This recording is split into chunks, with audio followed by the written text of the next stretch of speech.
ಈಗ ಅರ್ಧ ಗಂಟೆಯಲ್ಲಿ ರಾಜ್ಯ, ದೇಶ, ವಿದೇಶ, ಸಿನಿಮಾ, ಕ್ರೀಡಾ ಸುದ್ದಿಗಳನ್ನು ಫಟಾಫಟಾಗಿ ನೋಡೋಣ ಮಾರ್ನಿಂಗ್ ಎಕ್ಸ್‌ಪ್ರೆಸ್‌ನಲ್ಲಿ.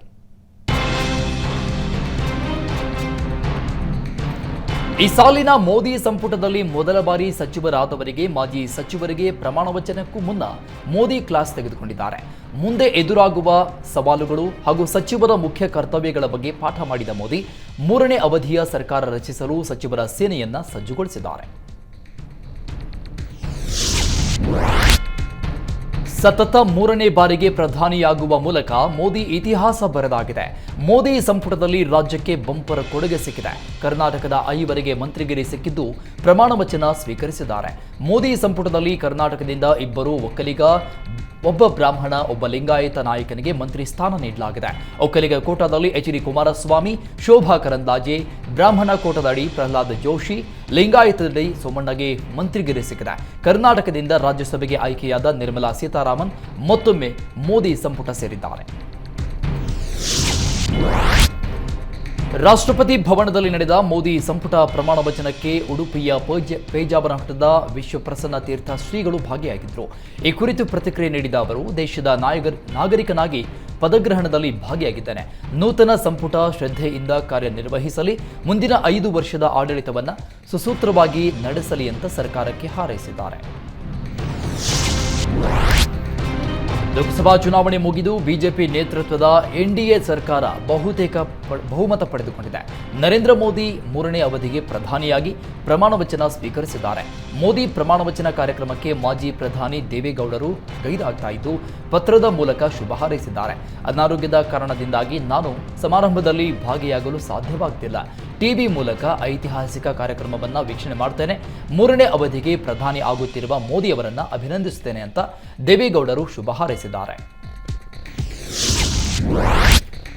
3ನೇ ಬಾರಿಯೂ ಪ್ರಧಾನಿಯಾಗಿ ಆಯ್ಕೆಯಾದ ಮೋದಿಗೆ ಸಂಸದ ಬಸವರಾಜ ಬೊಮ್ಮಾಯಿ ಅಭಿನಂದನೆ ಸೂಚಿಸಿದ್ದಾರೆ. ಈ ವೇಳೆ ಪ್ರತಿಕ್ರಿಯಿಸಿದ ಅವರು, ಸಂಪುಟದಲ್ಲಿ ಸಚಿವ ಸ್ಥಾನ ಸಿಗದ ಬಗ್ಗೆ ನನಗೆ ಬೇಸರ ಇಲ್ಲ. ಹೈಕಮಾಂಡ್ ಎಲ್ಲ ಆಂಗಲ್ನಲ್ಲಿ ಯೋಚಿಸಿ ತೀರ್ಮಾನ ಮಾಡಿರ್ತಾರೆ. ನನಗೆ ಮೋದಿ ಪ್ರಧಾನಿ ಆಗೋದೇ ಮುಖ್ಯ. ಅಖಂಡ ರಾಜ್ಯದ ಪರಿಕಲ್ಪನೆಗೆ ನಾನು ಕೈ ಜೋಡಿಸ್ತೇನೆ ಅಂತ ಹೇಳಿದ್ದಾರೆ.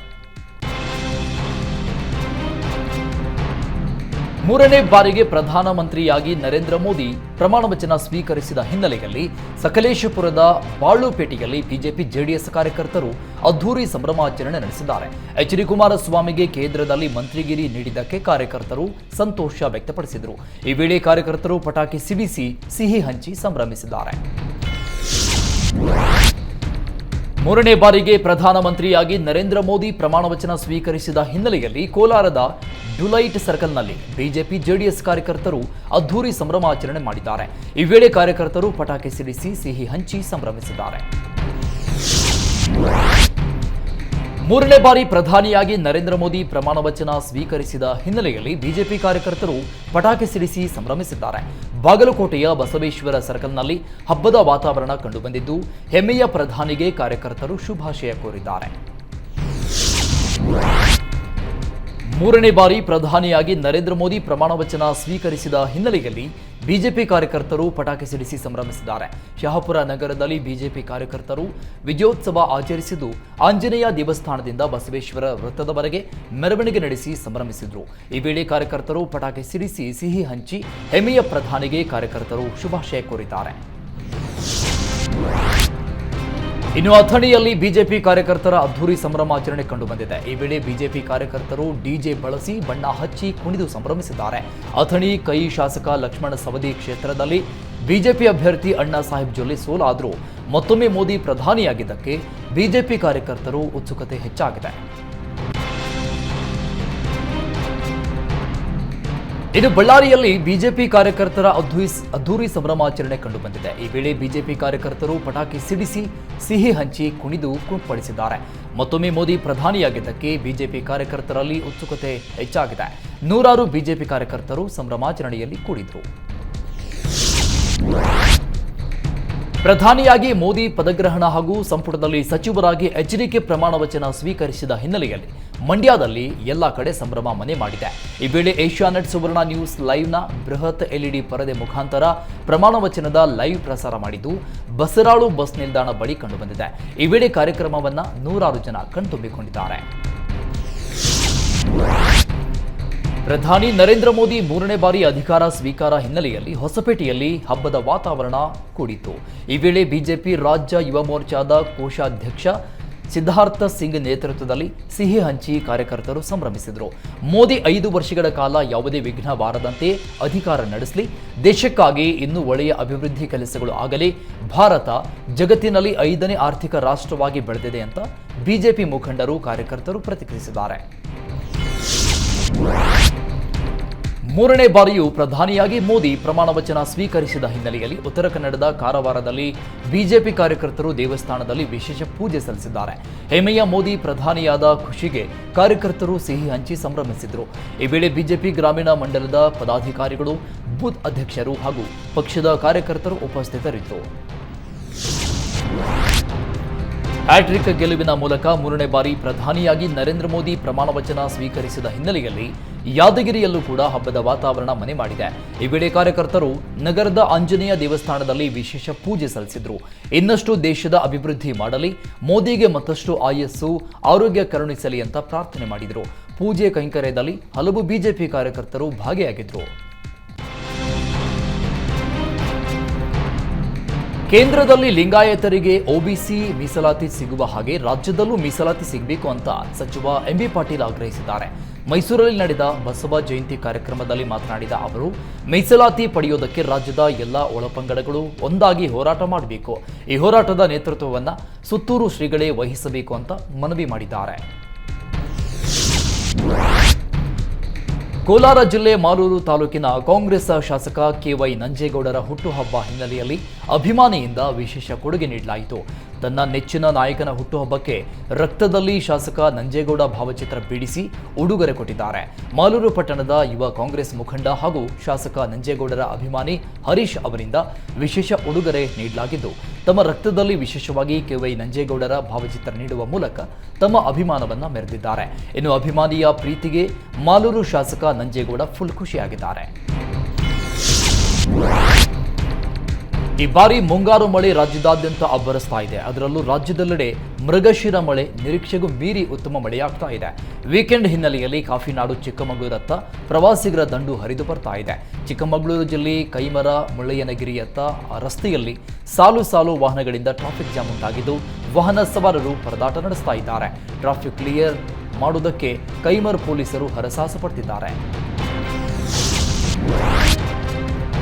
ಬೀದರ್ ನಗರದಲ್ಲಿ ಸಂಚಾರಿ ನಿಯಮ ಉಲ್ಲಂಘಿಸಿ ಅವಶ್ಯಕತೆಗಿಂತ ಹೆಚ್ಚಿನ ಸೀಟ್ ಹಾಕ್ತಾ ಇದ್ದ ಆಟೋ ಚಾಲಕರಿಗೆ ಪೊಲೀಸರು ಬಿಸಿ ಮುಟ್ಟಿಸಿದ್ದಾರೆ. ಇವತ್ತು ಬೆಳಗ್ಗೆಯಿಂದ ಫೀಲ್ಡಿಗಿಳಿದ ಸಂಚಾರಿ ಪೊಲೀಸರು ಅವಶ್ಯಕತೆಗಿಂತ ಹೆಚ್ಚಿನ ಸೀಟ್ ಹಾಕಿ ಸಂಚಾರ ಮಾಡ್ತಾ ಇದ್ದ ಆಟೋಗಳನ್ನು ತಡೆದು ಹೆಚ್ಚುವರಿ ಸೀಟ್ಗಳನ್ನು ಬಿಚ್ಚಿದ್ದಾರೆ. ನಗರದ ಹರಳಯ್ಯ ಚೌಕ್, ಬಸವೇಶ್ವರ ಚೌಕ್ ಸೇರಿದಂತೆ ಪ್ರಮುಖ ವೃತ್ತದಲ್ಲಿ ಕಾರ್ಯಾಚರಣೆ ನಡೆಸಿದ ಸಂಚಾರಿ ಪೊಲೀಸರು ಅಗತ್ಯಕ್ಕಿಂತ ಹೆಚ್ಚಿನ ಸಂಖ್ಯೆಯಲ್ಲಿ ಪ್ರಯಾಣಿಕರನ್ನ ಕರೆದೊಯ್ತಾ ಇದ್ದ ಆಟೋಗಳನ್ನು ಪರಿಶೀಲನೆ ನಡೆಸಿ ಸ್ಕ್ಯಾನರ್ ಹಿಡಿದು ಸೀಟ್ ಬಿಚ್ಚಿಸಿದ್ದಾರೆ. ಹೆಚ್ಚುವರಿ ಲಾಭ ಪಡೆಯುವ ಉದ್ದೇಶದಿಂದ ಆಟೋ ಚಾಲಕರು ಹೆಚ್ಚುವರಿಗಾಗಿ ಡ್ರೈವರ್ ಪಕ್ಕದಲ್ಲಿ ಸೀಟ್ ಅಳವಡಿಸಿ ಬೇಕಾಬಿಟ್ಟಿಯಾಗಿ ಆಟೋ ಓಡಿಸ್ತಾ ಇದ್ರು. ಅಂತಹ ಆಟೋ ಚಾಲಕರಿಗೆ ಬಿಸಿ ಮುಟ್ಟಿಸಿದ ಪೊಲೀಸರು ಇನ್ನು ಮುಂದೆ ಆಟೋಗಳಲ್ಲಿ 3 ಪ್ರಯಾಣಿಕರಿಗಿಂತ ಹೆಚ್ಚುವರಿ ಪ್ರಯಾಣಿಕರನ್ನ ಕರೆದೊಯ್ಯದಂತೆ ಸೂಚನೆ ನೀಡಿ ಸಂಚಾರಿ ನಿಯಮ ಪಾಲಿಸುವಂತೆ ತಿಳಿಸಿದ್ದಾರೆ. ಜಮೀನಲ್ಲಿ ಕೆಲಸ ಮಾಡುವಾಗ ನಾಗರಹಾವೊಂದು ಕಡಿದು ರೈತ ಮಹಿಳೆ ಮೃತಪಟ್ಟ ಘಟನೆ ಚಾಮರಾಜನಗರದ ಜ್ಯೋತಿಗೌಡನಪುರದಲ್ಲಿ ನಡೆದಿದೆ. ಚಿಕ್ಕಮಾದಮ್ಮ ಹಾವಿನ ಕಡಿತಕ್ಕೆ ಸಾವನ್ನಪ್ಪಿದ ದುರ್ದೈವಿ. ವಿಷ ಸರ್ಪದ ಕಡಿತಕ್ಕೆ ಅಸ್ವಸ್ಥಗೊಂಡ ಮಹಿಳೆಯನ್ನ ಮೈಸೂರು ಕೆಆರ್ ಆಸ್ಪತ್ರೆಗೆ ದಾಖಲಿಸಲಾಗಿತ್ತು. ಆದರೆ ಚಿಕಿತ್ಸೆ ಫಲಕಾರಿಯಾಗದೆ ಆಸ್ಪತ್ರೆಯಲ್ಲಿ ಮೃತಪಟ್ಟಿದ್ದಾರೆ. ಏಕಾಏಕಿ ಟಿಟಿ ಮತ್ತು ಕಾರಣ ನಡುವೆ ಮುಖಾಮುಖಿ ಡಿಕ್ಕಿಯಾದ ಘಟನೆ ಕೋಲಾರದ ಮಾಲೂರಿನ ಸೀತನಾಯಕನಹಳ್ಳಿ ಗ್ರಾಮದಲ್ಲಿ ನಡೆದಿದೆ. ಈ ಘಟನೆಯಲ್ಲಿ 10ಕ್ಕೂ ಹೆಚ್ಚು ಜನರಿಗೆ ಗಂಭೀರ ಗಾಯಗಳಾಗಿದ್ದು, ಗಾಯಾಳುಗಳನ್ನು ಮಾಲೂರು ಸರ್ಕಾರಿ ಆಸ್ಪತ್ರೆಗೆ ಹಾಗೂ ಹೊಸಕೋಟೆ ಎಂವಿಜೆ ಆಸ್ಪತ್ರೆಗೆ ದಾಖಲಿಸಲಾಗಿದೆ. ಶ್ರೀಮಂತ ಕಾರ್ಯಕ್ರಮವನ್ನು ಮುಗಿಸಿಕೊಂಡು ಹೋಗುವ ವೇಳೆ ಈ ದುರ್ಘಟನೆ ಸಂಭವಿಸಿದೆ. ಈ ಘಟನಾ ಸಂಬಂಧ ಮಾಲೂರು ಪೊಲೀಸ್ ಠಾಣೆಯಲ್ಲಿ ಪ್ರಕರಣ ದಾಖಲಾಗಿದೆ. ಪ್ರಿಯಕರಣಿಗೆ ಪೆಟ್ರೋಲ್ ಎರಚಿ ಪ್ರೇಯಸಿಯೊಬ್ಬಳು ಬೆಂಕಿ ಇಟ್ಟ ಘಟನೆ ವಿಜಯಪುರದ ಮುದ್ಯಾಬಿಹಾಳ ಗ್ರಾಮದಲ್ಲಿ ನಡೆದಿದೆ. ಬೆಂಕಿಯ ಭೀಕರತೆಗೆ ಯುವಕನ ಶೇಕಡ 70ರಷ್ಟು ದೇಹ ಬೆಂದು ಹೋಗಿದ್ದು, ಚಿಕಿತ್ಸೆ ಫಲಿಸದೆ ರಾಹುಲ್ ಬೆಂಗಳೂರಿನ ವಿಕ್ಟೋರಿಯಾ ಖಾಸಗಿ ಆಸ್ಪತ್ರೆಯಲ್ಲಿ ಮೃತಪಟ್ಟಿದ್ದಾನೆ. ರಾಹುಲ್ ಬಿರಾದಾರ್ ಹಾಗೂ ಐಶ್ವರ್ಯ ಮಧ್ಯೆ ಮೊದಲು ಲವ್ ಆಗಿದ್ದು, ಇಬ್ಬರ ಮಧ್ಯೆ ನಡೆದ ವೈಮನಸ್ಸಿಂದ ಬ್ರೇಕಪ್ ಆಗಿತ್ತು. ಆದರೆ ಇದೀಗ ಯುವತಿ ಮನೆಗೆ ಏಕಾಏಕಿ ಬಂದಿದ್ದ ರಾಹುಲ್ ಮೇಲೆ ಐಶ್ವರ್ಯ ಪೆಟ್ರೋಲ್ ಎರಚಿ ಬೆಂಕಿ ಹಚ್ಚಿದ್ದಾಳೆ. ಈ ಘಟನಾ ಸಂಬಂಧ ಮುದ್ದೇಬೇಹಳ ಪೊಲೀಸರು ಪ್ರಕರಣ ದಾಖಲಿಸಿ ಪರಿಶೀಲನೆ ನಡೆಸಿದ್ದಾರೆ. ಕೆರೆಯಲ್ಲಿ ಈಜುವುದಕ್ಕೆ ಹೋದ ವ್ಯಕ್ತಿ ನೀರಲ್ಲಿ ಮುಳುಗಿ ಸಾವನ್ನಪ್ಪಿರುವ ಘಟನೆ ಕೋಲಾರದಲ್ಲಿ ನಡೆದಿದೆ. ಕೋಲಾರ ಜಿಲ್ಲೆ ಬಂಗಾರಪೇಟೆ ತಾಲೂಕು ಮುಷ್ಟ್ರಹಳ್ಳಿ ಕೆರೆಯಲ್ಲಿ ಈ ಘಟನೆ ನಡೆದಿದೆ. ರಾಜು ಈಜಲು ಹೋಗಿ ಮೃತಪಟ್ಟ ವ್ಯಕ್ತಿಯಾಗಿದ್ದು, ಪೊಲೀಸರು ಹಾಗೂ ಅಗ್ನಿಶಾಮಕ ಸಿಬ್ಬಂದಿಯಿಂದ ಶವ ಹುಡುಕಿ ಮೇಲೆತ್ತುವ ಕಾರ್ಯ ನಡೆಸ್ತಾ ಇದ್ದಾರೆ. ಕಾಮಸಮುದ್ರ ಪೊಲೀಸ್ ಠಾಣಾ ವ್ಯಾಪ್ತಿಯಲ್ಲಿ ಈ ಘಟನೆ ನಡೆದಿದ್ದು, ಪೊಲೀಸರು ಸ್ಥಳಕ್ಕೆ ಭೇಟಿ ನೀಡಿ ಪರಿಶೀಲನೆ ನಡೆಸ್ತಾ ಇದ್ದಾರೆ.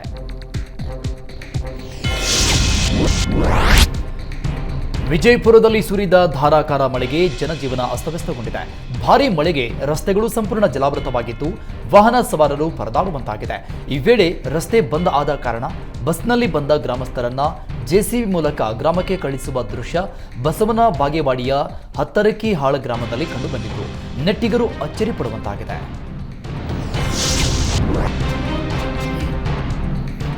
ಚಿಕ್ಕೋಡಿಯಲ್ಲಿ ಸುರಿದ ಭಾರೀ ಮಳೆಗೆ ಮಳೆರಾಯ ದೊಡ್ಡ ಅವಾಂತರ ಸೃಷ್ಟಿ ಮಾಡಿದ್ದಾನೆ. ಧಾರಾಕಾರ ಮಳೆಗೆ ನೀರು ಜಮೀನಿಗೆ ನುಗ್ಗಿದ್ದು, ಕೆರೆಯಂತಾದ ವಾತಾವರಣ ಹಿರೇಕೋಡಿ ಗ್ರಾಮದ ಟಾಂಗ್ಯಾನಕೋಡಿ ಜಮೀನಲ್ಲಿ ಕಂಡುಬಂದಿದೆ.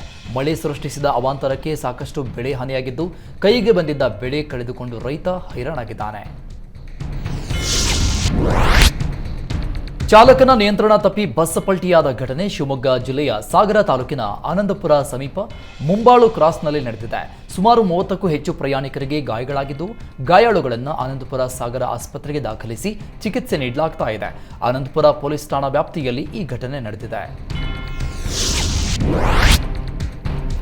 ಅನಾರೋಗ್ಯದಿಂದ ಭಾರತೀಯ ಸೇನೆಯಲ್ಲಿ ಸೇವೆ ಸಲ್ಲಿಸ್ತಾ ಇದ್ದ ಯೋಧ ಮೃತಪಟ್ಟಿದ್ದಾರೆ. ಕಳೆದ 14 ವರ್ಷದಿಂದ ಉಡುಪಿಯ ಬೆಳ್ಳೆ ಕುಂತಳನಗರ ನಿವಾಸಿ ಮೊಹಮ್ಮದ್ ಸಲೀಂ ಭಾರತೀಯ ಭೂಸೇನೆಯ 196 RT ರೆಜಿಮೆಂಟ್ನಲ್ಲಿ ಸೇವೆ ಸಲ್ಲಿಸ್ತಾ ಇದ್ರು. ಅನಾರೋಗ್ಯದಿಂದ ಬಳಲ್ತಾ ಇದ್ದ ಮೊಹಮ್ಮದ್ ಸಲೀಂ ಬೆಂಗಳೂರಿನ ಮಿಲಿಟರಿ ಆಸ್ಪತ್ರೆಯಲ್ಲಿ ಚಿಕಿತ್ಸೆ ಪಡಿತಾ ಇದ್ರು. ಚಿಕಿತ್ಸೆ ಫಲಕಾರಿಯಾಗದೆ ಮೊಹಮ್ಮದ್ ಸಲೀಂ ನಿಧನರಾಗಿದ್ದಾರೆ. ಸಕಲ ಸರ್ಕಾರಿ ಗೌರವದೊಂದಿಗೆ ಕಾಪು ತಾಲೂಕಿನ ಮಣಿಪುರದಲ್ಲಿ ಅಂತ್ಯಕ್ರಿಯೆ ನಡೆಸಲಾಗಿದೆ. ಪುಲಕೇಶಿ ನಗರ ಪೊಲೀಸರು ಭರ್ಜರಿ ಕಾರ್ಯಾಚರಣೆ ನಡೆಸಿ ರಾಬರಿ ಮಾಡ್ತಾ ಇದ್ದ ಕುಖ್ಯಾತ ಕಳ್ಳರ ಬಂಧನ ಮಾಡಿದ್ದಾರೆ. ಮಹಮ್ಮದ್ ಜಬಿ, ರಿಯಾನ್ ಬಂಧಿತ ಆರೋಪಿಗಳು ಬೆಂಗಳೂರಿನ ಹಲವು ಏರಿಯಾಗಳಲ್ಲಿ ಕಳ್ಳತನ ಮಾಡ್ತಾ ಇದ್ರು. ರಾಬರಿ ಪ್ರಕರಣಕ್ಕೆ ಸಂಬಂಧಪಟ್ಟಂಗೆ ಇಬ್ಬರನ್ನ ಪೊಲೀಸರು ಬಂಧಿಸಿದ್ದಾರೆ. ಬಂಧಿತ ಆರೋಪಿ ಮಹಮ್ಮದ್ ಜಬಿ ಹಿಂದೆ ಕೊಲೆ ಸೇರಿದಂತೆ ಹಲವು ಪ್ರಕರಣಗಳಲ್ಲಿ ಭಾಗಿಯಾಗಿದ್ದ. ಬಂಧಿತರಿಂದ ಒಂದು ಬೈಕ್ ವಶಪಡಿಸಿಕೊಳ್ಳಲಾಗಿದೆ. ಈ ಕುರಿತು ಪುಲಕೇಶಿ ನಗರ ಠಾಣೆಯಲ್ಲಿ ಪ್ರಕರಣ ದಾಖಲಾಗಿದೆ. ಬೆಂಗಳೂರಲ್ಲೊಬ್ಬ ಖತರ್ನಾಕ್ ಕಳ್ಳನಿಗೆ ತಲಘಟ್ಟಪುರ ಪೊಲೀಸರು ಹೆಡೆಮರಿ ಕಟ್ಟಿದ್ದಾರೆ. ಹಗಲಲ್ಲಿ ರೀಲ್ಸ್ ಮಾಡುತ್ತಾ ರಾತ್ರಿ ವೇಳೆ ಮನೆ ಕಳ್ಳತನ ಮಾಡ್ತಾ ಇದ್ದ ಆರೋಪಿ ರಾಜನನ್ನ ಪೊಲೀಸರು ಬಂಧಿಸಿದ್ದಾರೆ. ಈ ಕುರಿತು ತಲಘಟ್ಟ ಪೊಲೀಸರು ಕಾರ್ಯಾಚರಣೆ ನಡೆಸಿ ಇನ್ನಿಬ್ಬರು ಮನೆಗಳ್ಳರನ್ನ ಬಂಧಿಸಿದ್ದಾರೆ. ಹಮೀದ್ ಖಾನ್ ಹಾಗೂ ಖಲೀಲ್ ಉಲ್ಲಾ ಶರೀಫ್ ಬಂಧಿತ ಆರೋಪಿಗಳು. ಬಂಧಿತರಿಂದ 200 ಗ್ರಾಂ ಚಿನ್ನಾಭರಣ, ಕೆಜಿ ಬೆಳ್ಳಿ ಆಭರಣವನ್ನು ವಶಕ್ಕೆ ಪಡೆದುಕೊಂಡಿದ್ದಾರೆ. ಸಮಯಕ್ಕೆ ಸರಿಯಾಗಿ ಬಸ್ ಬಾರದಿದ್ದಕ್ಕೆ ಉಡುಪಿ ಜಿಲ್ಲೆಯ ಬೈಂದೂರಲ್ಲಿ ವಿದ್ಯಾರ್ಥಿಗಳು ಸರ್ಕಾರದ ವಿರುದ್ಧ ಪ್ರತಿಭಟಿಸಿದ್ದಾರೆ. ಬಿಟ್ಟಿ ಭಾಗಿಗಳನ್ನು ಬಿಡಿ, ಬಸ್ ಕೊಡಿ, ಉಚಿತ ಬಸ್ನಿಂದಾಗಿ ವಿದ್ಯಾರ್ಥಿಗಳು ಅಲೆದಾಡುವಂತಾಗಿದೆ. ವಿದ್ಯಾರ್ಥಿಗಳು ಸರಿಯಾದ ಸಮಯಕ್ಕೆ ಮನೆ ತಲುಪುವುದು ಕಷ್ಟವಾಗ್ತಾ ಇದೆ. ಅಲ್ಲದೆ ಬಿಟ್ಟಿ ಭಾಗ್ಯಗಳಿಂದ ಅನಾಹುತಗಳೇ ಹೆಚ್ಚಾಗ್ತಾ ಇವೆ. ನಾವು ಹಣ ಕೊಟ್ಟು ಬರ್ತೇವೆ, ನಮಗೆ ಬಸ್ ವ್ಯವಸ್ಥೆ ಸರಿಯಾಗಿ ಕೊಡಿ ಅಂತ ವಿದ್ಯಾರ್ಥಿನಿಯರು ಆಗ್ರಹಿಸಿದ್ದಾರೆ. ಈ ಬಾರಿ ಮುಂಗಾರು ಮಳೆ ರಾಜ್ಯದಾದ್ಯಂತ ಅಬ್ಬರಿಸ್ತಾ ಇದೆ. ಅದರಲ್ಲೂ ರಾಜ್ಯದೆಲ್ಲೆಡೆ ಮೃಗಶಿರ ಮಳೆ ನಿರೀಕ್ಷೆಗೂ ಮೀರಿ ಉತ್ತಮ ಮಳೆಯಾಗ್ತಾ ಇದೆ. ವೀಕೆಂಡ್ ಹಿನ್ನೆಲೆಯಲ್ಲಿ ಕಾಫಿನಾಡು ಚಿಕ್ಕಮಗಳೂರತ್ತ ಪ್ರವಾಸಿಗರ ದಂಡು ಹರಿದು ಬರ್ತಾ ಇದೆ. ಚಿಕ್ಕಮಗಳೂರು ಜಿಲ್ಲೆಯ ಕೈಮರ ಮುಳ್ಳಯ್ಯನಗಿರಿ ರಸ್ತೆಯಲ್ಲಿ ಸಾಲು ಸಾಲು ವಾಹನಗಳಿಂದ ಟ್ರಾಫಿಕ್ ಜಾಮ್ ಉಂಟಾಗಿದ್ದು, ವಾಹನ ಸವಾರರು ಪರದಾಟ ನಡೆಸ್ತಾ ಇದ್ದಾರೆ. ಟ್ರಾಫಿಕ್ ಜಾಮ್ ಕ್ಲಿಯರ್ ಮಾಡೋದಕ್ಕೆ ಕೈಮರ ಪೊಲೀಸರು ಹರಸಾಹಸ ಪಡ್ತಿದ್ದಾರೆ. ಒಂದೇ ರನ್ವೇನಲ್ಲಿ ಒಂದೇ ಸಮಯದಲ್ಲಿ 2 ವಿಮಾನಗಳು ಮುಖಾಮುಖಿಯಾಗಿದ್ದ ಘಟನೆ ಮುಂಬೈನ ಛತ್ರಪತಿ ಶಿವಾಜಿ ಮಹಾರಾಜ್ ಅಂತಾರಾಷ್ಟ್ರೀಯ ವಿಮಾನ ನಿಲ್ದಾಣದಲ್ಲಿ ನಡೆದಿದೆ. ಏರ್ ಇಂಡಿಯಾ ಹಾಗೂ ಇಂಡಿಗೋ ವಿಮಾನಗಳು ಒಂದೇ ಟೈಮ್ನಲ್ಲಿ ಒಂದೇ ರನ್ವೇ ಪ್ರವೇಶ ಮಾಡಿದ್ದು, ಸ್ವಲ್ಪದರಲ್ಲೇ ಭಾರೀ ಅನಾಹುತ ತಪ್ಪಿದೆ. ವಿಮಾನ ಟೇಕ್ ಆಫ್ ಆಗ್ತಾ ಇರುವ ವಿಡಿಯೋ ಸಾಮಾಜಿಕ ಜಾಲತಾಣದಲ್ಲಿ ಸಾಕಷ್ಟು ವೈರಲ್ ಆಗ್ತಿದೆ. ಜಿಲ್ಲೆಯಾದ್ಯಂತ ಸುರಿದ ಧಾರಾಕಾರ ಮಳೆಗೆ ರಸ್ತೆ ಸಂಚಾರ ಅಸ್ತವ್ಯಸ್ತಗೊಂಡಿದೆ. ಬಸವಕಲ್ಯಾಣದ ಲಾಡವಂತಿ ಗ್ರಾಮ ಸಂಪರ್ಕಿಸುವ ರಸ್ತೆ ಧಾರಾಕಾರ ಮಳೆಯ ರಭಸಕ್ಕೆ ಕೊಚ್ಚಿ ಹೋಗಿದ್ದು ವಾಹನ ಸವಾರರು ಹೈರಾಣಾಗಿದ್ದಾರೆ. ಮಳೆಯ ಅವಾಂತರಕ್ಕೆ ರಸ್ತೆಯ ಪಕ್ಕದಲ್ಲಿದ್ದ ಜಮೀನುಗಳಿಗೆ ನೀರು ಹರಿದಿದ್ದು ಜಮೀನುಗಳು ಸಂಪೂರ್ಣ ಜಲಾವೃತವಾಗಿವೆ. ಬೆಳೆ ಕಳೆದುಕೊಂಡ ರೈತ ಸರ್ಕಾರದ ಮುಂದೆ ಪರಿಹಾರಕ್ಕೆ ಕೈ ಒಡ್ಡಿದ್ದಾನೆ.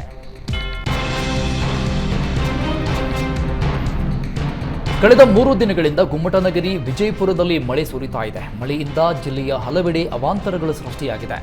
ಈ ನಡುವೆ ತಿಕೋಟ ತಾಲೂಕಿನ ಲೋಗಾಮ ಗ್ರಾಮದಲ್ಲಿ ಸೇತುವೆ ಕೊಚ್ಚಿ ಹೋಗಿದೆ. ರಭಸದಿಂದ ಮಳೆಯಾದ ಪರಿಣಾಮ ಸೇತುವೆ ಮೇಲಿನ ರಸ್ತೆ ಕಿತ್ತು ಹೋಗಿದ್ದು ಪರಿಣಾಮ ಲೋಗಾಂವ್ ಸೇರಿದಂತೆ ಸುತ್ತಮುತ್ತಲ ಗ್ರಾಮಗಳ ಜನರ ಓಡಾಟಕ್ಕೆ ತೊಂದರೆ ಆಗಿದೆ. ಅಷ್ಟೇ ಅಲ್ಲದೆ ಸೇತುವೆ ಕೆಳಗೆ ನೀರು ಹಾಯ್ದು ಹೋಗುವುದಕ್ಕೆ ಜೋಡಿಸಿದ ಪೈಪ್ಗಳು ಕೂಡ ಕಿತ್ತುಕೊಂಡು ಹೋಗಿದ್ದು ಆದಷ್ಟು ಬೇಗನೆ ಸೇತುವೆ ಪುನರ್ ನಿರ್ಮಾಣ ಮಾಡುವಂತೆ ಸ್ಥಳೀಯರು ಆಗ್ರಹಿಸಿದ್ದಾರೆ.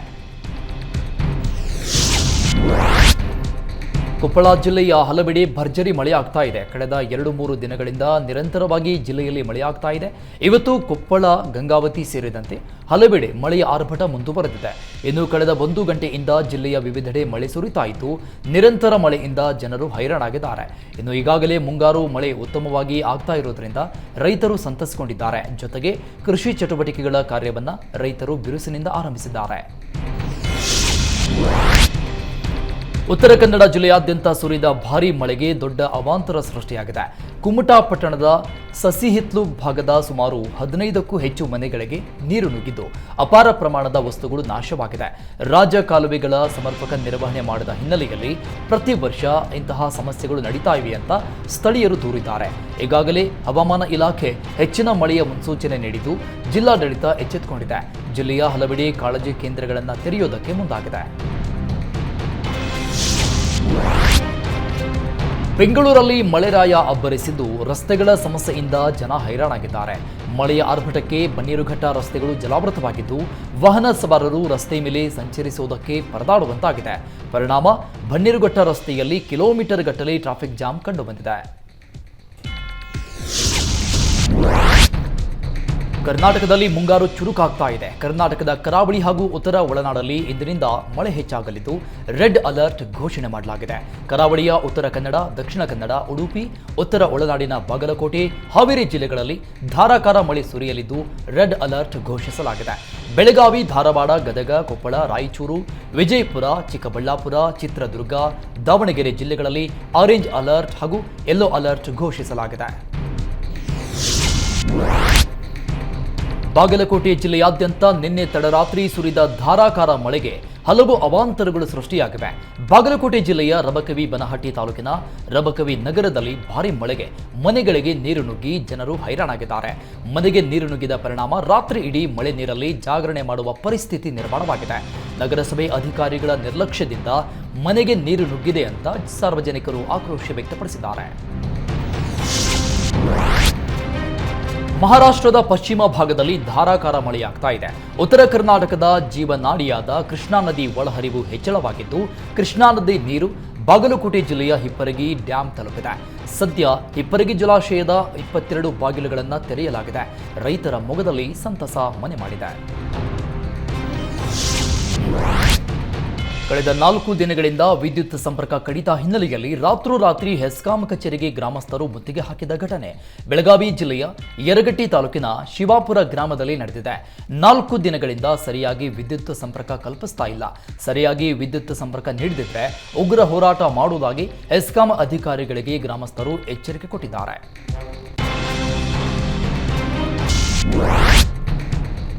ಜೂನ್ 1ರಿಂದ ಜುಲೈ 31ರವರೆಗೆ ಆಳ ಸಮುದ್ರದ ಮೀನುಗಾರಿಕೆಗೆ ನಿಷೇಧಿಸಿದ ಹಿನ್ನೆಲೆಯಲ್ಲಿ ಮಲ್ಪೆ ಬಂದರಲ್ಲಿ ಸಾವಿರಾರು ಮೀನುಗಾರರು ದೋಣಿಗಳು ಲಂಗರು ಹಾಕಿವೆ.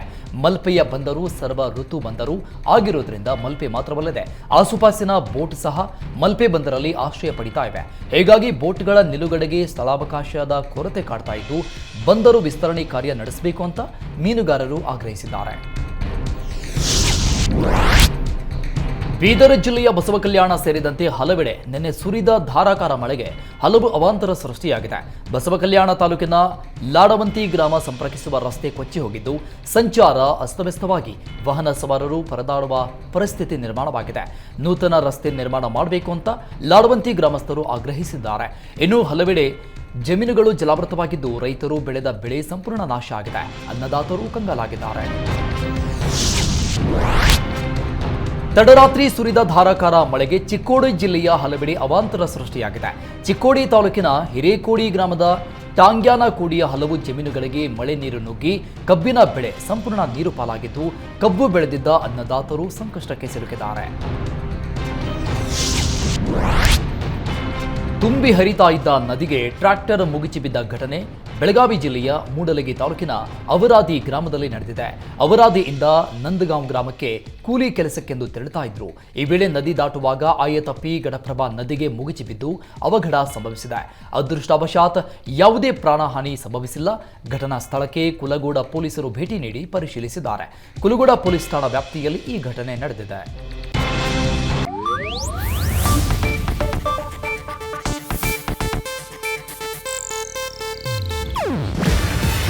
ಇದು ಏಷ್ಯಾನೆಟ್ ನ್ಯೂಸ್ ನೆಟ್ವರ್ಕ್ ಪ್ರಸ್ತುತಿ.